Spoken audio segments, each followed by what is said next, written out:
अस्सलाम वालेकुम my dear students, उम्मीद है कि आप सब ठीक होंगे। आज बच्चों हम चैप्टर नंबर 4 जो है वो डिस्कस करेंगे, इसके शॉर्ट क्वेश्चन और इसके जो है वो आज हम एमसीक्यूज भी डिस्कस करेंगे। और ये बच्चों आप डेफिनेशन ऑलरेडी जो है वो कर चुके हुए हैं, लेकिन आज जो है इसको दोबारा से मैं रिव्यू कर रहा हूँ। जर्नल बच्चों क्या होता है? Journal is a day book in which transactions are recorded chronologically along with short explanation. जी बच्चों, जर्नल एक डे बुक होती है। मैंने आपको बताया था अकाउंटिंग के अंदर हम जो है वो डिफरेंट टाइप्स की बुक्स बनाते हैं, रजिस्टर बनाते हैं, जिसके अंदर हमने अपनी जो ट्रांजैक्शंस होती है उसको रिकॉर्ड करना होता है। तो बच्चों जर्नल जो है ये भी एक डे बुक होती है, जिसके अंदर हमने अपनी ट्रांजैक्शंस को रिकॉर्ड करना होता है। और इसके अंदर बच्चों हम डेली बेसिस पे अपनी ट्रांजैक्शन को रिकॉर्ड करते हैं और बच्चों डेट वाइज रिकॉर्ड करते हैं। ये लिखा हुआ जी क्रोनोलॉजिकली, तारीख के हिसाब से, डेट वाइज। मतलब जिसकी डेट पहले आएगी बच्चों वो पहले रिकॉर्ड होती है, जिसकी डेट बाद में आती है उसको हम बाद में रिकॉर्ड करते हैं। और ये बच्चों आपके सामने जो है ये जर्नल का एक फॉर्मेट है। यहाँ पे तो बच्चों हम इसको खुद जो है वो ड्रा करते हैं, लेकिन प्रैक्टिकली जो है ये ड्रा होता है पहले से रजिस्टर्ड के ऊपर। तो ये बच्चों इसके अंदर हम क्या करते हैं, अपनी ट्रांजैक्शन को रिकॉर्ड करते हैं डेबिट एंड क्रेडिट की शक्ल में। वो आपने पढ़ा था बच्चों journal, along with short explanation. जी बच्चों जो भी हम ट्रांजैक्शन करते हैं उसके साथ हम जो है वो उसके नीचे एक शॉर्ट एक्सप्लेनेशन भी लिख देते हैं, जिसको हम नरेशन कहते हैं। ये भी आगे इसकी जो है वो अलहदा से आपसे डेफिनेशन भी पूछेगा। तो ये बच्चों जर्नल है। Journal is a day book in which transactions are recorded chronologically along with short explanation. उसके बाद बच्चों नेक्स्ट आपके पास है journalizing. The process of recording a transaction in journal is called journalizing. ये बच्चों जर्नल के अंदर ट्रांजैक्शन को रिकॉर्ड करने का जो है वो एक स्पेसिफिक मेथड है। ये आपने जर्नल के अंदर ट्रांजैक्शन को रिकॉर्ड करना सीखा बच्चों। हम जो है वो पहले डेबिट लिखते थे, उसके बाद उसके नीचे क्रेडिट लिखते थे। तो बच्चों ये एक प्रॉपर जो एक मेथड है जर्नल के अंदर ट्रांजैक्शन को रिकॉर्ड करना। तो उस मेथड को, उस ट्रांजैक्शन को जर्नल में रिकॉर्ड करने को, उस प्रोसेस को जर्नलाइजिंग कहते हैं। The process of recording a transaction in journal is called journalizing. उसके बाद नंबर 3 है बच्चों entry. To record the business transaction in day book is called entry. Transaction को जब हम जो अपनी डे बुक्स के अंदर अकाउंटिंग की किसी बुक में जब हम ट्रांजैक्शन को रिकॉर्ड करते हैं तो बच्चों हम उसको कहते हैं एंट्री करना। तो ये नॉर्मली ये टर्म यूज़ होती है अकाउंट्स के अंदर, एंट्री रिकॉर्ड करना। तो मतलब बुक्स ऑफ अकाउंट्स के अंदर ट्रांजैक्शन को रिकॉर्ड करना। उसके बाद बच्चों simple entry. An entry in which only one account is debited and one account is credited is called simple entry. ऐसी एंट्री, ऐसी ट्रांजैक्शन जिसके अंदर बच्चों सिर्फ एक ही चीज़ डेबिट हो और एक ही चीज़ क्रेडिट हो, उसको हम कहते हैं बच्चों सिंपल एंट्री। आपने ये जर्नल बनाया, इसमें आपने देखा होगा बच्चों कुछ एंट्रीज ऐसी भी आई थी जिसमें हम दो चीज़ों को डेबिट या दो चीज़ों को क्रेडिट भी करते हैं। लेकिन बच्चों ऐसी एंट्री जिसमें सिर्फ एक ही चीज़ डेबिट हो रही है और एक ही चीज़ क्रेडिट हो रही है, उसको हम सिंपल एंट्री करते हैं। उसके बाद है बच्चों नंबर 5 पे compound entry. An entry in which more than one account is credited और debited is called compound entry. ऐसी एंट्री जिसके अंदर हम एक से ज़्यादा अकाउंट को डेबिट या एक से ज़्यादा अकाउंट को क्रेडिट कर देते हैं, उसको हम कहते हैं कंपाउंड एंट्री। जैसे बच्चों for example cash account debit, furniture account debit और कैपिटल अकाउंट क्रेडिट। तो इसमें देखिए दो चीज़ें डेबिट हो गई और एक चीज़ क्रेडिट हो गई, तो इसको हम कहेंगे कंपाउंड एंट्री। एक साइड पे ज़्यादा चीज़ें आ रही हैं और एक साइड पे एक चीज़ आ रही है, तो ये बच्चों हमारी कंपाउंड एंट्री होगी। और सिंपल एंट्री क्या थी? जिसमें एक ही चीज़ डेबिट है एक ही चीज़ क्रेडिट है। जैसे कैश अकाउंट डेबिट और कैपिटल अकाउंट क्रेडिट, तो एक ही चीज़ डेबिट एक ही चीज़ क्रेडिट, ये होगी सिंपल एंट्री। उसके बाद बच्चों नंबर 6 है नरेशन। नरेशन बच्चों क्या होती है? हम जो ट्रांजैक्शन रिकॉर्ड करते हैं उस ट्रांजैक्शन के साथ बच्चों उसकी शॉर्ट सी एक्सप्लेनेशन हम लिख लेते हैं। जैसे हमने बिजनेस स्टार्ट किया तो बच्चों बिजनेस स्टार्ट करने की हम एंट्री कर लेंगे cash account debit capital credit, और उसके नीचे ही हम उसकी नरेशन लिख देंगे started business with cash. Furniture हमने खरीदा तो फर्नीचर डेबिट और कैश अकाउंट क्रेडिट, तो नीचे उसकी नरेशन लिख देंगे फर्नीचर परचेज। तो ये बच्चों नरेशन होती है, short explanation of the transaction recorded with entry in journal. तो ये बच्चों इतनी ही इसकी डेफिनेशन है। ये बच्चों आपने डेफिनेशन भी साथ साथ रेडी करनी है, क्योंकि डेफिनेशंस भी जो है वो आपके पेपर में आएंगे। और इसके अलावा आपको बच्चों ये डेफिनेशन, ये कंसेप्ट क्लियर होंगे तब ही आप जो है वो इसके एमसीक्यूज भी कर सकते हैं। तो इसके तो बच्चों आपने न्यूमेरिकल भी किए हुए हैं, तो मुझे उम्मीद है आपके लिए न्यूमेरिक जो एमसीक्यूज है वो करने में मसला नहीं होगा।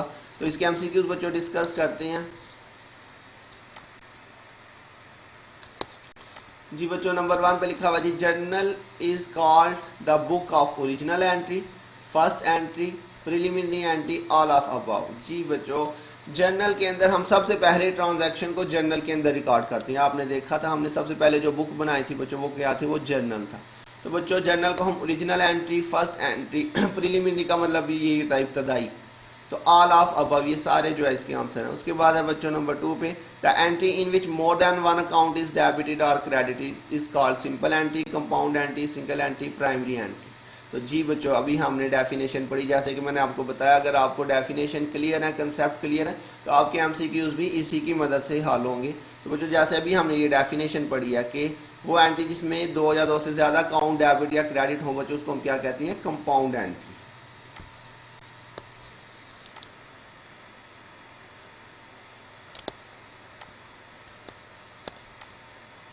उसके बाद बच्चों the art of recording transaction in journal is called posting, journalizing, ledger entry, compound entry. ये भी बच्चों अभी हमने डिस्कस किया।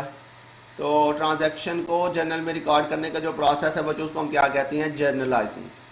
Recording a transaction in the appropriate place of the concern book of account is called a statement, business document, an entry, none of these.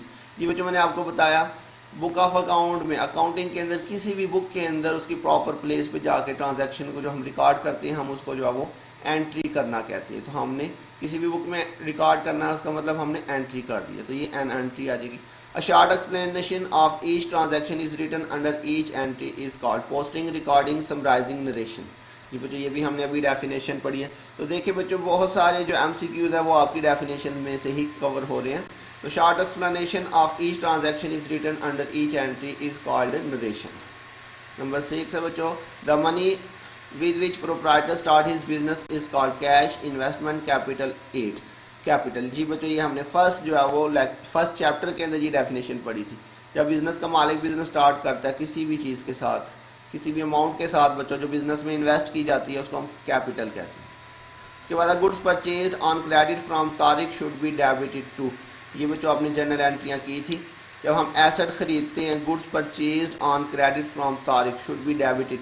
Simply बच्चों general entry क्या करेंगे जब हम गुड्स परचेज करेंगे, तो बच्चों मैंने बताया था जब भी गुड्स परचेज करें तो परचेज अकाउंट डेबिट करेंगे। तो ये इसने पूछा हुआ है कि जब गुड्स परचेज करेंगे तारीख से तो हम किस चीज़ को डेबिट करेंगे, तो बच्चों परचेज अकाउंट आपका डेबिट होगा। इसने लिखा गुड्स अकाउंट तो बच्चों कभी डेबिट होगा ही नहीं, परचेज अकाउंट है। तारीख अकाउंट बच्चों क्रेडिट होगा क्योंकि परचेज डेबिट होगा, तारीख अकाउंट क्रेडिट, और कैश अकाउंट इसमें आए नहीं बच्चों। तो डेबिट बच्चों क्या चीज़ होगी, परचेज अकाउंट आपका डेबिट हो जाएगा। नंबर 8 है बच्चों, purchase a motorcycle by proprietor for his personal use should be debited to. जी बच्चों जब भी हम पर्सनल यूज़ के लिए कोई चीज़ लेते हैं तो बच्चों हम ड्राइंग्स अकाउंट को डेबिट करते हैं। ये भी आपने जनरल एंट्री की थी, purchase a motorcycle by proprietor for his personal use should be debited to drawing account. Clear बच्चों। तो देखिए बच्चों आपने न्यूमेरिकल किए हुए हैं अगर, तो आपके लिए एमसीक्यूज बहुत ही आसान होंगे। नंबर 9 है, goods sold on account to Babar should be credited to Babar account, goods account, sale account, purchase account.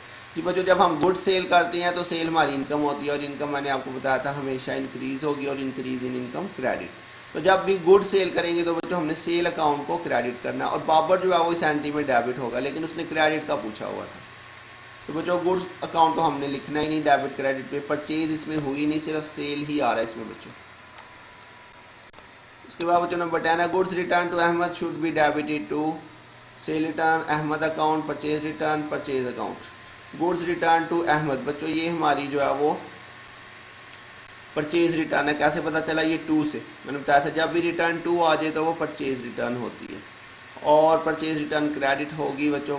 Purchase debit होता है और परचेज रिटर्न क्रेडिट होती है। तो बच्चों परचेज रिटर्न क्रेडिट होगी तो अहमद अकाउंट डेबिट हो जाएगा आपका, ये अहमद अकाउंट डेबिट हो रहा है इसमें। उसके बाद goods return by Jain should be debited. जी बच्चों रिटर्न बाय या सेल रिटर्न की पहचान मैंने बताई थी, रिटर्न टू परचेज रिटर्न और रिटर्न बाय सेल रिटर्न। तो बच्चों सेल रिटर्न डेबिट होती है, तो उसने डेबिट का पूछा हुआ है कि हमने गुड्स रिटर्न किया जैन ने, तो किसको डेबिट करेंगे, तो बच्चों सेल रिटर्न अकाउंट को डेबिट करेंगे इसमें। तो मतलब when goods are given as charity और free sample should be credited to charity account, free sample account, drawing account, purchase account. जी बच्चों मैंने आपको 4 एंट्रियाँ बताई थी जिसमें परचेज क्रेडिट होता है, वैसे परचेज डेबिट होता है हमेशा, लेकिन 4 एंट्रियाँ मैंने बताई थी। Goods given as charity, goods loss, goods given as free sample, और जो है वो एक और आपको मैंने बताया था goods taken for personal use. ये 4 एंट्रियाँ बच्चों मैंने आपको बताई थी। इन 4 एंट्रियों के अंदर परचेज अकाउंट जो है वो क्रेडिट होता है। तो ये देखिए जी लिखा हुआ है goods given as charity for free sample और free sample should be credited to purchase account. जब भी आप गुड्स दे दें चैरिटी के तौर पे या फ्री सैंपल के तौर पे, या goods taken for personal use आ जाए या गुड्स लॉस आ जाए, तो आपने परचेज अकाउंट को क्रेडिट कर दें। Discount receive from Ali should be debited to discount received account Ali account discount allowed. तो जो डिस्काउंट रिसीव हमारी इनकम है, इनकम हमेशा क्रेडिट करनी होती है।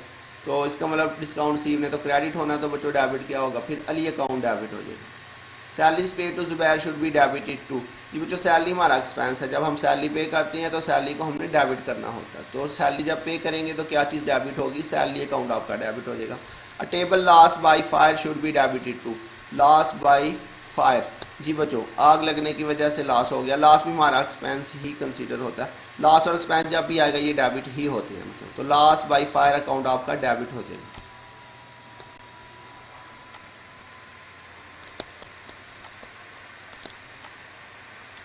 उसके बाद give away charity in the form of good should be debited to expense account, purchase account, cash account, charity account. ये वो जब आपने चैरिटी दी है तो चैरिटी आपका एक्सपेंस होगा और इसको हमने डेबिट कर देना।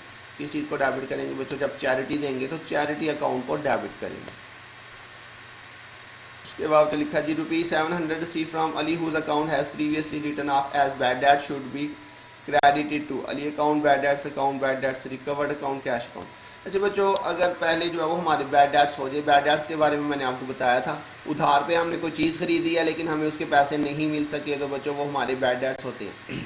तो अगर हमारे बैड डेट्स हमने पहले लिख लिए हुए, लिखा हुआ जी previously return off as bad debts, इसको जो है वो हमने अली से 700 रुपया लेना था, हम इसको जो है वो ऑलरेडी बैड डेट्स के तौर पे लिख चुके हैं, लिखा हुआ है रिटर्न ऑफ मतलब हम लिख चुके हैं, लेकिन बाद में हमें वो पैसे रिसीव हो गए। पहले हमने इसको बैड डेट्स कर दिया था, बाद में हमें वो पैसे क्या हो गए, रिसीव हो गए। तो बच्चों अगर बैड डेट्स होने के बाद हमें कोई अमाउंट रिकवर हो जाए, रिसीव हो जाए, तो हमने बैड डेट्स रिकवर्ड अकाउंट को क्रेडिट करना। क्रेडिट सिग्निफाइज जी बच्चों क्रेडिट जो है वो किस चीज़ को शो करता है, increase in liability, increase in revenue, increase in capital. जी बच्चों ये हमने डेबिट क्रेडिट के रूल पढ़े थे, अगर आपको याद हो तो हमने इन 3 चीज़ों के बारे में रूल पढ़ा था, लाइबिलिटी, इनकम और कैपिटल के बारे में। जी बच्चों इनके बारे में हमने पढ़ा था, इंक्रीज होंगे तो ये क्रेडिट होंगे, डिक्रीज होंगे तो ये डेबिट होंगे। लाइबिलिटी, इनकम और कैपिटल, इंक्रीज होंगे तो क्रेडिट, डिक्रीज होंगे तो डेबिट। तो ये बच्चों उसने पूछा हुआ है कि credit signify increase in liability हो तो बच्चों ये भी क्रेडिट होता है, इंक्रीज इन रेवेन्यू भी क्रेडिट होता है और इंक्रीज इन कैपिटल भी क्रेडिट होता है। तो ऑल ऑफ द अबव आ जाएगा। Purchase furniture from Salim furniture at least price 500 subject to 5% trade discount should be debited to purchase account, furniture account, furniture trade discount, purchase trade discount. जी जो furniture purchase करेंगे तो furniture account को debit किया जाएगा। Furniture हमारा asset है, ये अमाउंट्स परसेंटेज का कुछ नहीं करना आपने, सिंपली फर्नीचर परचेज किया तो फर्नीचर अकाउंट डेबिट होगा, ये हमारा एसेट है। उसके बाद बच्चों purchase office typewriter from Muzammil should be credited to purchase account, office equipment, Muzammil account, cash account. जी बच्चों ऑफिस टाइपराइटर हमने परचेज किया तो बच्चों ऑफिस टाइपराइटर तो डेबिट होगा, लेकिन उसने क्रेडिट का पूछा हुआ है, तो बच्चों किससे हमने खरीदा, मुजम्मल से, तो ऑफिस टाइपराइटर डेबिट होगा, मुजम्मल अकाउंट क्रेडिट होगा, ये इसमें बच्चों मुजम्मल अकाउंट आ जाएगा। Sale of goods to X for cash should be debited to sale account, cash account, X account, none of these. ये जो हमने गुड्स सेल की हैं फॉर कैश, तो जब गुड्स सेल करेंगे कैश पे तो कैश आएगा हमारे पास, कैश में इंक्रीज होगा तो कैश अकाउंट हमारा डेबिट हो जाएगा। Payment of ₹50 to Rahim as wages for repairing furniture should be debited to furniture account, repair account, wages account, Rahim account.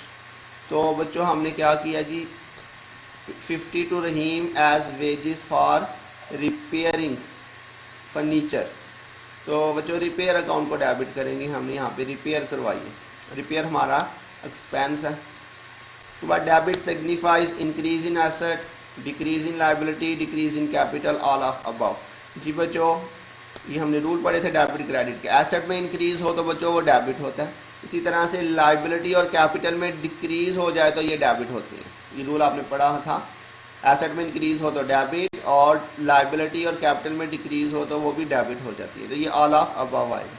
अब business transaction affect at least 1 account, at least 2 account, maximum 2 account, maximum 3 account. जी बच्चों, कोई भी business transaction होती है वो कम से कम 2 transactions को अफेक्ट करती है। जी बच्चों, ये इंपॉर्टेंट MCQ है 24 नंबर 24, अच्छी तरह से कीजिएगा ये वाला। इस तरह के MCQ वो आपसे पूछ सकता है। तो कोई भी बिजनेस ट्रांजैक्शन होती है बच्चों, वो कम से कम 2 ट्रांजैक्शन को अफेक्ट करता है। जो बच्चों इसमें इंपॉर्टेंट होंगे वो मैं आपको साथ में मेंशन कर दूंगा। ये ऊपर वाले इतने ज़्यादा इंपॉर्टेंट नहीं थे, लेकिन ये 24 वाला जो है ये ज़्यादा इंपॉर्टेंट है।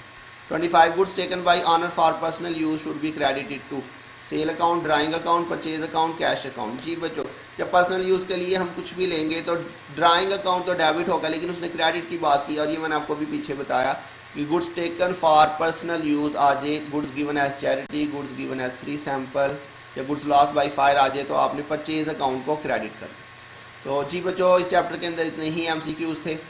तो इसमें बच्चों जो ज़्यादा इंपॉर्टेंट MCQs हैं वो मैं आपको यहाँ पे बता देता हूँ, वो आपने ज़रा अच्छी तरह से कर लेने हैं। इसमें बच्चों ये पहले 2 MCQs वेरी वेरी इंपॉर्टेंट है। इसके अलावा जी बच्चों 3, 4, 5, 6, जी बच्चों ये पहले 6 MCQs वेरी इंपॉर्टेंट है। ये बाकी आगे वाले जो है ना आप इसको कर लीजिएगा, लेकिन ये इतने ज़्यादा इंपॉर्टेंट नहीं है। ये बच्चों 15 वाला भी जो है ये भी इंपॉर्टेंट है, लेकिन फर्स्ट जो 6 हैं वो वेरी इंपॉर्टेंट है। और इसके अलावा बच्चों ये जो आपको मैंने 24 वाला करवाया, ये जो MCQ है ये बच्चों वेरी वेरी इंपॉर्टेंट है। तो बाकी भी आप ज़रा देख लीजिएगा, इनको ज़रा अच्छी तरह से देख लीजिएगा। तो मुझे उम्मीद आपको समझ आ गई होगी। अपना ध्यान रखिएगा, बहुत जल्द मिलेंगे नेक्स्ट लेक्चर के साथ। तब तक के लिए अल्लाह हाफिज़।